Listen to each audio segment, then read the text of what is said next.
आज रत्नावली व्याख्यान मालिका के दूसरे रत्न आचार्य नागार्जुन के रूप में पिरोएंगे पूज्य लामा कुनसैंग खेनराब। इनका जन्म छत्तीसगढ़ के किरकाड़ कस्बा गांव में हुआ। वह एक किसान परिवार से बिलोंग करते हैं। इनकी माता का नाम तुलसीबाई और पिता का नाम राम भरोस है। आपने सन 2000 में धर्मशाला में श्रामणेर की दीक्षा ली। दीक्षा के बाद उन्हें नाम मिला कुनसैंग शेराब। कुन का मतलब है संपूर्ण या परिपूर्ण, सैंग का मतलब है भद्र या सभ्य, और खेनराब का मतलब है प्रज्ञा, कि सचमुच वे बड़े हैं, उम्र से नहीं ज्ञान से। आपको जानकर आश्चर्य होगा कि उनकी आयु सिर्फ 32 साल है। पूज्य लामा कुनसैंग खेनराब एक हिंदू परिवार में जन्मे। वे चंद्रनाहु समाज के हैं। प्राथमिक शिक्षा सिर्फ दूसरी कक्षा तक हुई और आगे वह पढ़ नहीं पाए। बाद में वह डॉक्टर बोधि मैत्री के संपर्क में आए। उनके साथ रहते हुए 4-5 सालों में उन्होंने चिकित्सा का कार्य सीखा और उन्हें चिकित्सा के कार्य में भी मदद करने लगे। डॉक्टर बोधि मैत्री ने उनसे कहा कि यानी पूज्य लामा जी से कहा कि अगर अपने विचारों को प्रगल्भ और विकसित करना चाहते हो तो बौद्ध ग्रंथों का अध्ययन करो। पूज्य लामा को डॉक्टर बोधि मैत्री की ये बात पसंद आई और उन्होंने बौद्ध ग्रंथों का अध्ययन शुरू किया उनके सानिध्य में और उनकी मदद से। बौद्ध ग्रंथों के अध्ययन में दिन ब दिन उनकी रुचि बढ़ती गई। बोधिचर्या, विनय पिटक आदि ग्रंथों का उन्होंने अध्ययन किया। भिक्षु का जीवन, ध्यान, मन की शुद्धता, जीवन की अनित्यता, इन सभी बातों से वे प्रभावित हुए और एक दिन उन्होंने अपने मित्र डॉक्टर बोधि मैत्री से कहा कि मैं चिकित्सा के कार्य में समय नहीं देना चाहता और मुझे भिक्षु बनना है। डॉक्टर बोधि मैत्री ने उन्हें धर्मशाला में संपर्क करने के लिए कहा। उसी दौरान पूज्य लामा के गांव के एक व्यक्ति जो भिक्षु बने थे, वे धर्मशाला में वास्तव्य कर रहे थे। उनकी मदद से पूज्य लामा कुनसैंग खेनराब धर्मशाला पहुंचे और सन 2000 में श्रामणेर की दीक्षा ली। पिछले 1 साल से वह सारनाथ में है। तिब्बती सरकार ने उन्हें भाषा और दर्शन शास्त्र का अध्ययन करने के लिए सारनाथ भेजा है। उनका यह प्रशिक्षण भी अभी समाप्त होते आ रहा है। साथ ही साथ वह तिब्बती भाषा भी सीख रहे हैं। हम सबके लिए ये बड़े आश्चर्य की एवं गौरव की बात है कि एक इंसान जिसकी स्कूली पढ़ाई दूसरी कक्षा के बाद समाप्त हो गई, वह इंसान आज बुद्ध धम्म का अभ्यासक बना है। चिकित्सक वृत्ति और कुछ सीखने की चाहत ने पूज्य लामा कुनसैंग शेराब जी ने एक अभ्यासक और संशोधक भिक्षु का स्थान प्राप्त किया है। ऐसे जिज्ञासु व्यक्ति पूज्य लामा कुनसैंग शेराब से आज हम आचार्य नागार्जुन सुनेंगे, सीखेंगे और समझेंगे। मैं लामा जी को आमंत्रित करता हूँ कि जिनके ऊपर वो व्याख्यान देने जा रहे हैं, विनय के साथ उनके सामने दीप प्रज्वलित करके ये कार्यक्रम की शुरुआत की। नागार्जुन जी का जन्म होता है एक कुलीन परिवार में, एक सभ्य परिवार में, एक सुख संपन्न परिवार में, और वह जगह है दक्षिण भारत, जिसे वेदली कहते थे उस समय। बाद में वैदल्य हुआ और उस नाम के आकार, उस नाम के उच्चारण, उस नाम का रूप बदलता गया और जिसे आज हम विदर्भ के नाम से जानते हैं, जो दक्षिण भारत में है। वहाँ पर उनका जन्म हुआ। तो उस समय ऐसी प्रथा थी कि कोई भी किसी भी बच्चे का जन्म होता था तो पंडों को, पुरोहितों को दिखाया जाता था उनकी कुंडलनी, उसके जीवन क्या है, उनके लक्षण क्या है, दिखाया जाता था। तो उसी समय उन्होंने किसी पुरोहित को बुलाकर दिखाया और पुरोहितों ने कहा कि यदि बौद्ध भिक्षुओं को दान करते हो तो यह बालक 7 वर्षों तक जीवित रहेगा, या किसी श्रेष्ठ पुरोहितों को दान करते हो तो 7 महीने तक जीवित रहेगा, या किसी गरीब को दान करते हो तो 7 दिन तक जीवित रहेगा। ऐसा उनकी कुंडलनी को देखकर पुरोहितों ने कहा। फिर बच्चे किन अपने मतलब किसको प्रिय नहीं होता है, उन्होंने तीनों को दान दिए, ऐसे करते करते बालक बढ़ता गया, कुशाग्र बुद्धि का था। किसी भी विषय को एक ही बार में संकेत के माध्यम से उसके संपूर्ण अर्थों को समझ लेता था। दिन ऐसा आया, 7 वर्ष ऐसे बीते जैसे 7 जन्म लगे हों, क्योंकि उनके माता पिता को पता था कि ये 7 वर्ष के बाद जीवित नहीं रहेगा। कोई भी माता पिता अपने बच्चे को अपने आँखों के सामने मरते हुए नहीं देख सकते हैं। ये तो दुर्भाग्य है कि कोई भी मरता है तो उन्हें बहुत दुख होता है। तो उन्होंने उनके दुख से, मृत्यु के दुख से बचने के लिए उस बच्चे को अरण्य जंगल में भेज दिए। तो बच्चे किसी ऐसे व्यक्ति के साथ चलते चलते आ गया नालंदा विश्वविद्यालय, जो विश्व का पहला विश्वविद्यालय है। वहीं से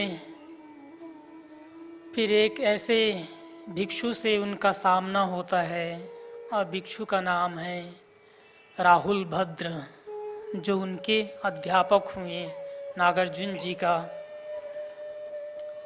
और राहुल भद्र जी भी उनके भी अध्यापक हुए हैं, वीतराग, ऐसा उनका मुझे नाम स्पष्ट याद नहीं आ रहा है, जिन्होंने तंत्रों के, माध्यमिक ग्रंथों के और संपूर्ण बौद्ध वाङ्मय के, बौद्ध साहित्य के अध्ययन किए अपने गुरु से, और जो प्राप्त किए थे शिक्षा, जो विद्या प्राप्त की थी, उसके आधार पर उन्होंने एक ग्रंथ का रचना किए। वह ग्रंथ है माध्यमिक प्रतिपदा के नाम से जाना जाता है, पर आज अस्तित्व में नहीं है। तो उनके साथ जो आए हुए व्यक्ति थे, उन्होंने राहुल भद्र जी को दिखाया, यह बालक ऐसा ऐसा है, मात्र इसके पास कुछ समय बचा हुआ है, तो क्या इसके पास और कुछ ऐसा उपाय है जो ये बच सके। तो राहुल भद्र जी ने उनको ऐसे मंत्र जाप करने के लिए कहा, जिसे उस बालक से उस मंत्र जाप को दिन रात जपाया गया। वह बालक भी जपते गया और 7 साल बीत गया, लेकिन वह बालक बच गया। राहुल भद्र से उपसंपदा ली। उपसंपदा लेने के बाद तंत्रों का अध्ययन किया, और अध्ययन करने के बाद उन्हें लगा कि बुद्ध के जो वचन हैं मुझे जो प्राप्त हुए हैं संपूर्ण नहीं हैं। फिर उन्हें लगा कि इसमें कुछ कमियां हैं जो अप्राप्त हैं। बुद्ध के वचन में कुछ भी कमियां नहीं हैं, संपूर्ण हैं, लेकिन जो उन्हें शिक्षा मिली थी वो असंपूर्ण थी। फिर उन्हें लगा प्रज्ञा ऐसी एक विशेष प्रकार की बुद्धि है जो वस्तु जैसा है उसकी वास्तविक स्थिति को जानने वाली बुद्धि को ही प्रज्ञा कहते हैं। तो बुद्ध एक ऐसे प्रज्ञा पारमिता सूत्र का भी उपदेश किए होंगे जो वस्तु की वास्तविक स्थिति है, जो 4 आर्य सत्य की वास्तविक स्थिति है। इस विषय पर भी बुद्ध ने कुछ अवश्य ही कहे होंगे। उनके मन में ऐसा संशय हुआ। फिर कहीं से पता चला कि बुद्ध ने प्रज्ञा पारमिता का भी उपदेश दिए हैं। फिर उन्होंने इस ग्रंथ की खोज में नागलोक जाते हैं। फिर वहीं से उन्होंने प्रज्ञा पारमिता का भी संपूर्ण अध्ययन किया। संपूर्ण अध्ययन करने के बाद फिर उन्होंने अपनी प्रौढ़ बौद्धिक क्षमता का परिचय देते हुए बुद्ध के वचन सिद्ध करने के लिए उन्होंने जो 6 युक्ति वर्ग नाम का ग्रंथ है, विग्रह व्यावर्तनी है, वैदल्य है, और कुछ मानते हैं कि रत्नावली भी है। ऐसे मतलब कुछ 5 गिनाते हैं, कुछ 6 गिनाते हैं। नागार्जुन जी ने मतलब इस 5 या 6 ग्रंथों की रचना की। और रचना करने के बाद जो बुद्ध के जो उपदेश का संदेश देते थे, देशना देते थे, प्रचार करते थे, उन्होंने ये साबित किया कि ये जो मैं जो प्रचार कर रहा हूँ ये बुद्ध के ही वचन हैं। एक गाथा है बुद्ध की, सर्व पापस्स अकर्णम कुशलस्स उपसंपदा स्वचित परियोधपनं एतम या एतान बुद्धान शासनं। तो इस एक गाथा में बौद्ध धर्म के सारे सार निहित हैं। इस एक गाथा में उसी प्रकार नागार्जुन जी की एक गाथा की एक पंक्ति मुझे याद आ रही, वह है दुचक्षिदक तिमोक सुमले जुंगवे घंगिन मिगेवा। ऐसा एक गाथा है और उस गाथा का अर्थ है राग, द्वेष और मोह, इन तीनों से जो उत्पन्न हुआ धर्म है वह अकुशल ही होता है। क्योंकि जिस चीज की जड़ या हेतु या कारण अकुशल हो, वह उसका जो परिणाम है वह कुशल कभी नहीं हो सकता है। तो 10 अकुशल कर्म किससे प्रेरित होकर किया जाता है? क्या बिना बुद्धि के किया जाता है? क्या बिना समुत्थान के? समुत्थान का मतलब होता है प्रेरित करने वाली बुद्धि, उसे हम समुत्थान कहते हैं। या बिना मन के किया जाता है? नहीं। नागार्जुन जी के घनिष्ठ शिष्य हुए हैं आचार्य आर्यदेव, और 6वीं या 7वीं शताब्दी में एक बहुत ही सुप्रसिद्ध आचार्य हुए हैं। उनका नाम है चंद्र कीर्ति, शायद आप सभी परिचित होंगे उनसे। और उन्होंने माना है कि इन सभी ग्रंथों के शास्त्रों के रचनाकार मात्र एक ही आचार्य नागार्जुन थे। और अब हम उनके और एक दूसरे पक्ष पे जाते हैं। जब वे नालंदा में अध्ययन कर रहे थे तो उनके गुरु हुए थे राहुल भद्र। तो राहुल भद्र एक ऐसे साधना में गए जिसे तारा देवी की साधना कहते हैं, या कुछ ऐसे साधना है जिसके लिए वे गए। और उस नालंदा का जो पद है वो नागार्जुन को सौंप दिए कि कहा कि मैं ध्यान में जा रहा हूँ, अब इसका पद भार तुम ही संभालो जब तक मैं नहीं आ जाता हूँ। तो नागार्जुन ने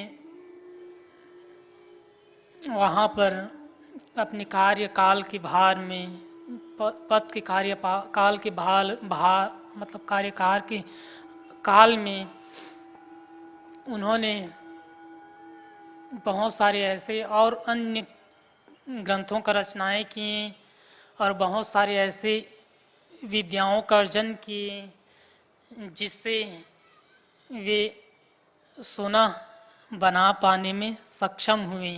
उस काल में 12 वर्षों तक अकाल पड़ा, ऐसी उनकी जीवनी में लिखी गई है। तो उस समय भिक्षुओं को, वहाँ पर जो विद्यार्थी थे उनको दान नहीं मिलता था। जो वहाँ के आसपास की स्थानीय जो जनता थी उन्हें भी पर्याप्त मात्रा में भोजन नहीं मिल पाता था। फिर नागार्जुन जी इन्हें ऐसे बहुत सारे कहते हैं कि सोना बनाएं। सोना बनाने के बाद उस सोना को लेकर किसी दूसरे राज्य में बेचें और उस राज्य से बहुत सारे खाद्य पदार्थ लाकर अपने जो संस्थान के विद्यार्थी थे, जो स्थानीय निवासी थे, उनका 12 वर्षों तक पालन पोषण किया। ऐसी उनकी मतलब कृतियां हैं, ये उनके एक दूसरा पक्ष है, ऐसे उनकी जीवनी में आती है। लेकिन ऐसा भी आता है कि वे वहाँ के संपूर्ण स्थानीय जो जनता है उनके पालन पोषण करने में असक्षम रहें। जब 12 वर्ष पूरा होने के बाद उनके गुरु राहुल भद्र ने कहा कि मेरे पास ऐसी अविद्याएं हैं। अविद्याएं का अर्थ होता है रिद्धियाँ, सिद्धियाँ, जिसके बल से, क्षमता से मैं भोजन की बारिश कर सकता था, यहाँ की जनताओं का पालन पोषण कर सकता था। तो वहीं पर उनके शिष्य ने डांटते हुए कहा कि इसके लिए तुम्हें पुनः 108 स्तूपों का, मंदिरों का और ऐसे बहुत सारे बौद्ध जो स्थान है उसका तुम्हें निर्माण करना होगा। ऐसे राहुल भद्र जी उनके ऊपर कार्यभार मतलब सौंपते हैं उनको दंड के रूप में कि जब तुम ये करोगे तो तुम में जो कमियां हैं शायद वो पूर्ण हो जाए। इसे पश्चाताप के रूप में जो नागपुर के स्थान में जो सिद्ध पुरुष हुए थे, जो नाग हुए थे, उनसे सहायता मांगी और उनके सहायता से कहते हैं कि बहुत सारे स्तूपों का, बहुत सारे मंदिरों का और बहुत सारे तीर्थ स्थानों का, जो बौद्ध धर्म से संबंधित तीर्थ स्थानों का निर्माण किया। ऐसे करते करते समय बीतता है और एक मैं उनके दूसरे कृति के पक्ष की ओर ध्यान दिलाना चाहूँगा। सभी चीज़ कर्म फल, यहाँ तक कि ये सभी अपने स्वभाव से होते हैं, इसके कर्ता कोई नहीं है। और दूसरा है कर्म फल के सिद्धांत को नहीं मानते हैं, प्रतिथ्य समुत्पाद की जो कड़ियाँ हैं, जो व्यवस्था है उसे नहीं मानते हैं। इन दोनों जो प्रकार की मान्यताएं, धारणाएं हैं, उन दोनों का विनाश करने वाला मेरे जो शासन है, जो मेरे यान है, उस यान का लोक में पूर्ण रूप से प्रकाशन करने वाला जो व्यक्ति होगा वह कोई और दूसरा नहीं नागार्जुन होगा। ऐसा उनकी भविष्यवाणी में एक व्यक्ति का नाम आता है, नागार्जुन जी का। और तो बहुत सारे विद्वान मानते हैं कि वह नागार्जुन कोई और नहीं, जो सूत्र वर्ग है, जो शास्त्र जो अनुवाद है उसमें सुरक्षित है, उसमें एक व्यक्ति का नाम आता है, वही है और कोई नहीं, ऐसे तिब्बती विद्वान मानते हैं। नमख जिसी नेपाधं डोआ जिसी नेगिरप दग्नि देसी नेगिरने डूबे दुंग सिल्वर गिर। जितने भी सुख हैं और जो सुख के कारण हैं, समस्त प्राणी उनसे युक्त हो, और जितने भी दुख हैं और दुख के हेतु हैं, उन सभी से समस्त प्राणी वियुक्त हों, और जो दुख से रहित जो सुख है, उस सुख से समस्त प्राणी कभी भी वियुक्त ना हो, और जितने भी राग द्वेष से वियुक्त जो उपेक्षा है, उस स्थान पर समस्त प्राणी प्रतिष्ठित हो और सभी का कल्याण हो। और दूसरी गाथा का अर्थ है, जब तक आकाश की स्थिति है तब तक समस्त प्राणी की स्थिति बने रहेगी, तब तक मेरी स्थिति भी बने रहे, और मैं समस्त प्राणी की कल्याण करने में, समस्त प्राणी को बुद्धत्व की अवस्था तक ले जाने में सहायक बनूं, मैं एक उपाय बनूं और उनका यथासंभव दुख के निवारण में सक्षम बनूं। जो नागार्जुन जी के अच्छे शब्द हैं, वचन हैं, उनको सुना मैंने, उन पर कुछ प्रकाश डाला, उससे जो उत्पन्न प्रादुर्भूत पुण्य है, उस पुण्य से समस्त प्राणी का कल्याण हो, समस्त प्राणी दुख से मुक्त हो, और जो सकृतागामी पर स्थित हैं वे अनागामी की अवस्था तक जाएं, और जो अनागामी के परिस्थित हैं वे अरहत तक पहुँचें, और जो अरहत्व पद को प्राप्त हैं वे सम्यक संबुद्ध की अवस्था तक पहुँचें, महामोक्ष का लाभ करें। यही इसी परिणामना के साथ मैं आप लोगों का पुनः कोटि कोटि शत शत धन्यवाद।